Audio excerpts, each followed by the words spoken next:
Hoje eu quero refletir com você a respeito de um assunto muito sério, que normalmente nós não gostamos de falar. Eu quero falar com você a respeito do pecado. Todas as vezes que nós falamos sobre pecado, parece que alguém quer pegar no nosso pé, nos proibindo de fazer alguma coisa que normalmente nós gostamos. E eu tenho que reconhecer que o pecado muitas vezes nos traz um certo prazer. O pecado muitas vezes nos traz algumas vantagens imediatas. O problema é que com o passar do tempo, aquilo que nos trazia prazer, aquilo que nos trazia vantagem, vai se virar contra nós, trazendo então prejuízo. Quando Deus diz, não faça isso, não faça aquilo, Deus não nos quer tolir da nossa liberdade. Ele quer, pelo contrário, Ele quer que nós vivamos uma vida plena, uma vida feliz, uma vida abençoada. E quando Ele diz não peque, não é para te tolir.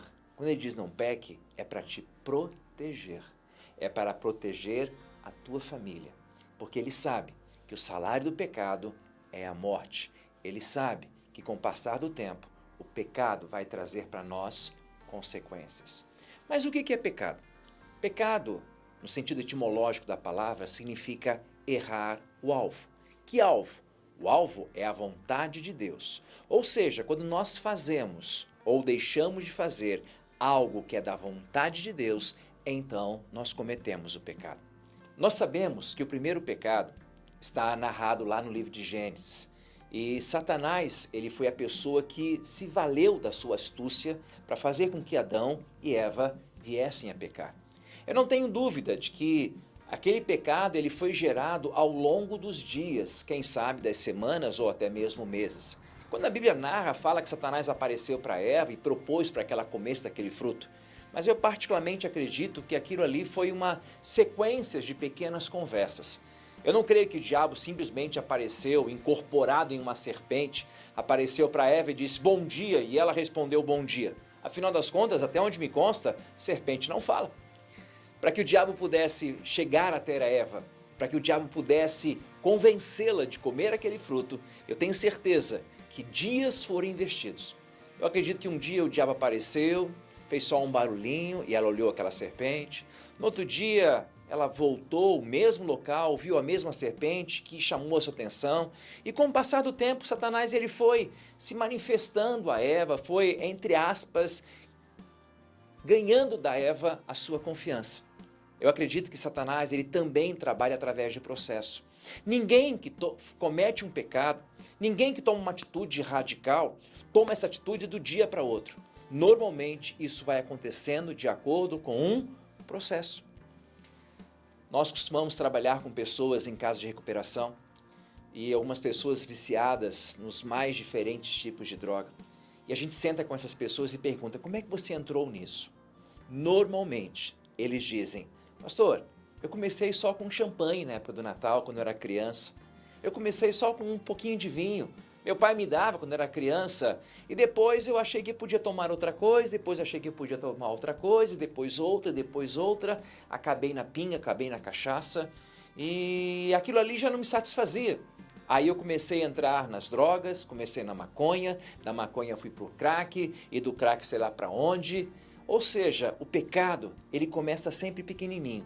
Se a gente não matar, ele vai crescer e vai nos destruir.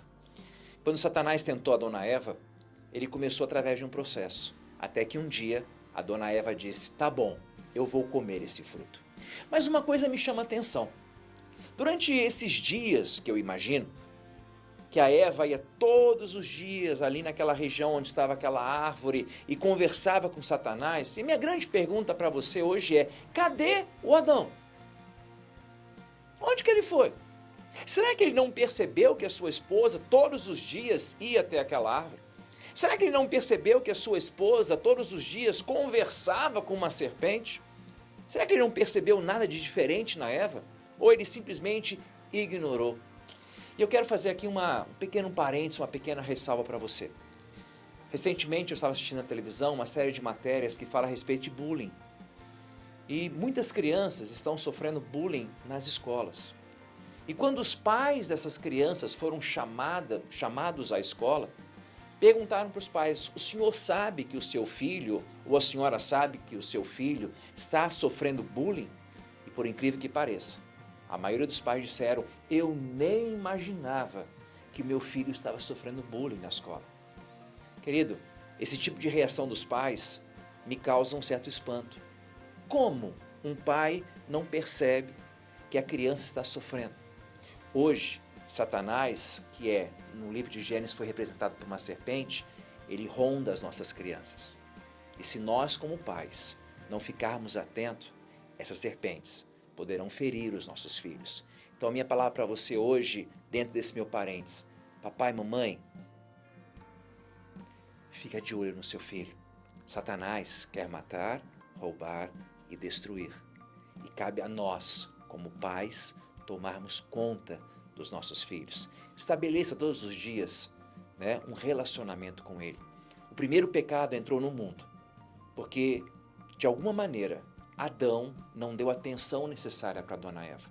Talvez a Eva iria acabar pecando mais cedo ou mais tarde, ou o próprio Adão poderia pecar, mas naquele momento, talvez aquele pecado poderia ser evitado se o esposo desse um pouquinho mais de atenção para a esposa, se a esposa desse um pouquinho mais de atenção para o esposo, se os pais derem um pouquinho mais de atenção para os filhos.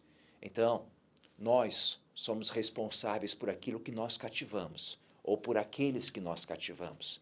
Nós temos a responsabilidade de orar pelos nossos filhos, de orar pelos nossos familiares e protegê-los de todos os ataques de Satanás.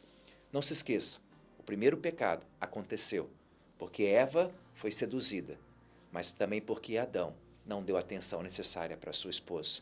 Então quero te convidar a você dar atenção para a sua família. Eu quero te convidar a você olhar na maneira mais profunda os seus filhos, porque da mesma maneira que o pecado trouxe consequências no passado, ele também traz consequências no presente. E a proposta de Deus é que nós não pequemos. Por quê? Para que nós possamos viver uma vida de felicidade e de alegria e de bênção com Ele. E é o que eu desejo para você. Eu desejo que a bênção do Senhor esteja sobre a sua casa. Eu desejo que a unção, a graça de Deus esteja sobre a sua casa. Mas cabe a nós, pais, cabe a nós, cônjuges, defendermos uns aos outros, apoiarmos uns aos outros, ouvirmos uns aos outros, orarmos uns para os outros. Afinal das contas, somos uma família. E é exatamente isso que Deus quer, que nós possamos viver unidos, protegendo e abençoando uns aos outros. Vamos orar? Senhor Deus, eu quero te pedir que o Senhor possa abençoar a cada lar. Nós sabemos que os lares hoje estão sendo atacados por Satanás. Muitos de nós acabamos dando brechas a Satanás, mas outros, Senhor Deus, estão sendo vítimas de um ataque tão forte. E nós, como responsáveis, nós podemos ajudar os nossos filhos, nós podemos ajudar os nossos cônjuges com atenção, com carinho, ouvindo, compartilhando e orando. Por isso eu te peço, abençoa os nossos lares e que nós possamos ser abençoadores e também possamos guardar a nossa casa, para que nós possamos com alegria dizer: eu e a minha casa servimos ao Senhor. Eu oro, Senhor, abençoando a cada lar neste lugar, pois eu oro em nome de Jesus. Amém e amém. E não se esqueça, Deus te colocou na sua casa para você ser um grande abençoador. Então que você seja abençoado e que você possa abençoar e que Deus nos abençoe.